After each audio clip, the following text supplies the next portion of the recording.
اس کا ایک اور خطرناک نتیجہ یہ ہے کہ لوگ اللہ سبحانہ و تعالیٰ کی ملکیت کو نہیں مانتے.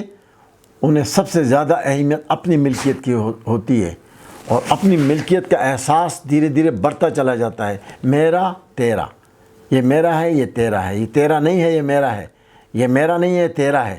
اور اس پر وہ سب بھول جاتے ہیں کہ سب کچھ للہ ما فی السماوات و ما فی الارض، سب کچھ تو اللہ کا ہے اور اللہ ہی کے پاس رہ جانا ہے. ہمیں اس دنیا میں اپنی چیزوں کو استعمال کرنا ہے. ہم استعمال کرنے والے بنیں. استعمال تو ہم کرتے نہیں ہیں، ہم چیزوں کو اٹھا کے رکھ دیتے ہیں اور سمجھتے ہیں ہم نے کمال کر لیا. تو اس کے علاوہ اگلا جو خطرناک نتیجہ ہے کہ بچیوں کے ریپس بڑھتے جا رہے ہیں، اور بدکاری معاشرے کی بڑھتی جا رہی ہے، اور عدالتیں بھری ہوئی ہیں. سمجھ میں نہیں آ رہا کس کا علاج کیا جائے، کس کو سزا دی جائے. یہ ایک قرآن پڑھنے والے معاشرے میں ایسا نہیں ہوتا. اللہ نہ کرے کوئی ایسا مجرم، کوئی ریئر، کوئی ایک عجیب واقعہ. لیکن یہاں تو روزانہ عجیب واقعات ہوتے ہیں جو کہ جن سے اخبارات بھرے ہوتے ہیں، اور وائلنس پیدا ہوتا ہے. بہت زیادہ ایگریشن جو ہے وہ سوسائٹی میں پیدا ہو رہا ہے، بجائے اس کے کہ ہمدردی اور محبت پیدا ہو.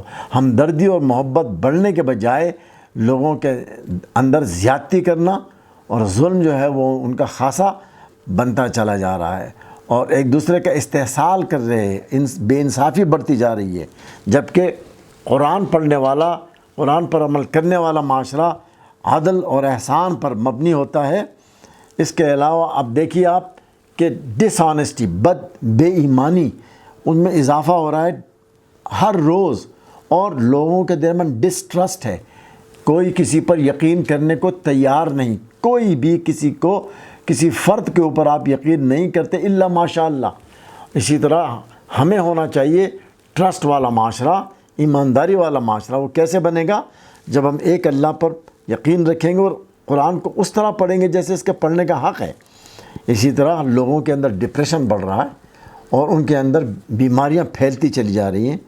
ان کے اندر غرور اور تکبر بڑھتا جا رہا ہے، بجائے اس کے کہ وہ پشیمان ہو اپنے کیے پر، انہیں افسوس ہو جو کچھ کیا ہے.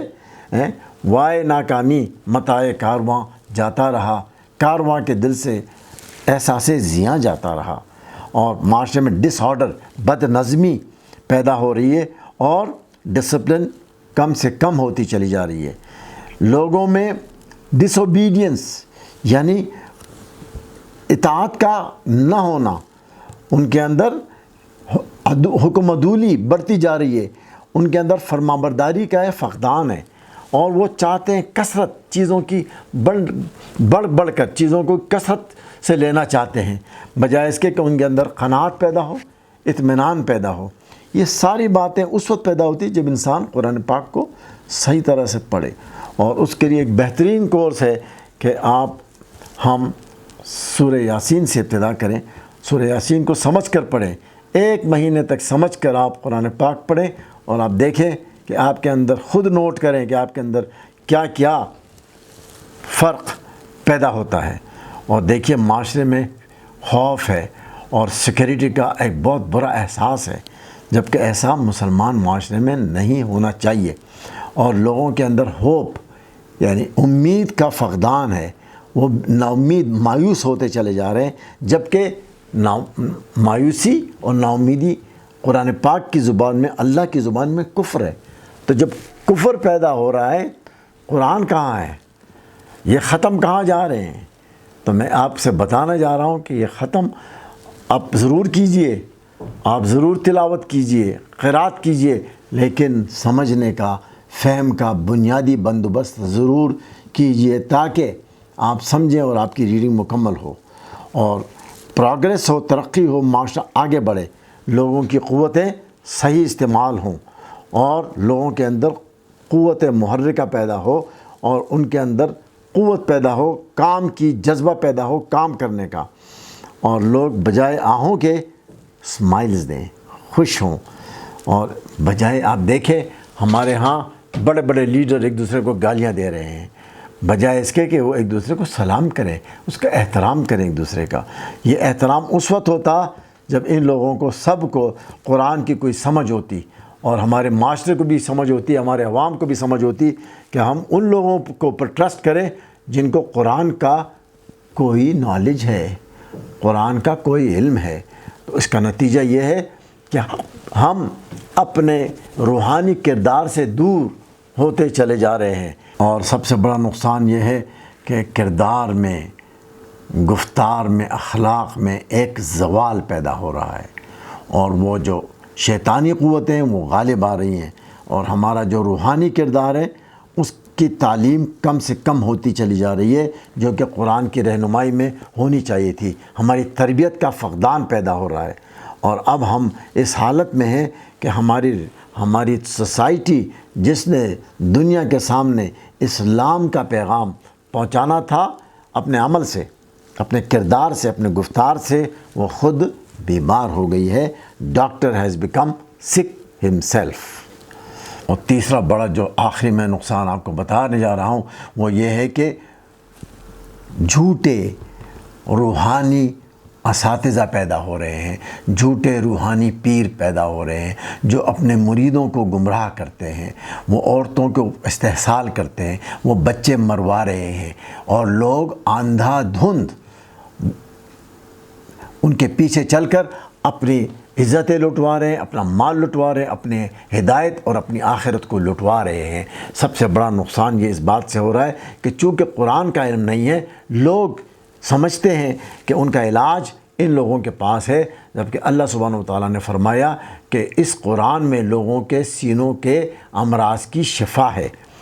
اور اگلا اور بدترین دیکھیں کہ لوگ شرک کرنے لگ گئے، لوگوں کو سجدے کرنے لگ گئے، قبروں کو سجدے کرنے لگ گئے، وہ لوگوں کے عام سامنے جھکنے لگ گئے، وہ لوگوں کے پیروں پر جھکنے لگ گئے۔ یہ سب تو شرک ہے۔ یہ کس کی اجازت کس نے دی ہے؟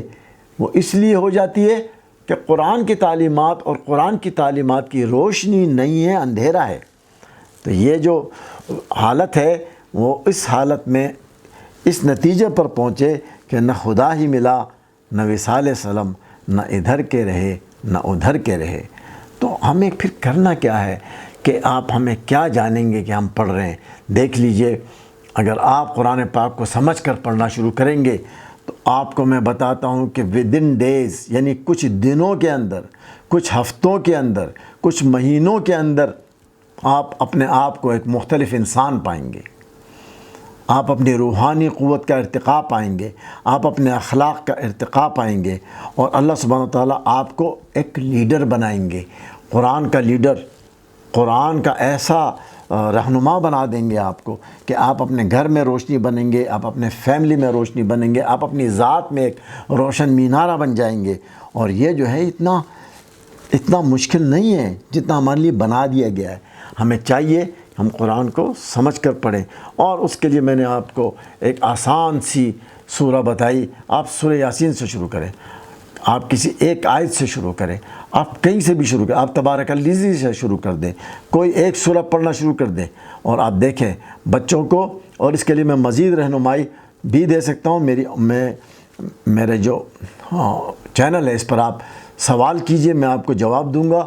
بچوں کے لیے کیا کیا جائے، بڑوں کے لیے کیا کیا جائے، بزرگوں کے لیے کیا کیا جائے، میں انشاءاللہ آپ کو رہنمائی کرنے کی کوشش کروں گا۔ امید ہے کہ آپ کو یہ ویڈیو پسند آئی ہوگی۔ میں اس سلسلے میں اسی کو انشاءاللہ آج اس بیان کو مکمل کرتا ہوں، اور میں امید کرتا ہوں کہ یہ ہماری زندگی بدلنے کے لیے ایک ایسا پلان ہے کہ جس سے ہمیں بہت کچھ حاصل ہونے والا ہے۔ امید ہے کہ آپ اس کو پسند کر کے اس کو سبسکرائب کریں گے اور اپنے ساتھیوں تک سے شیئر کریں گے۔ بہت شکریہ۔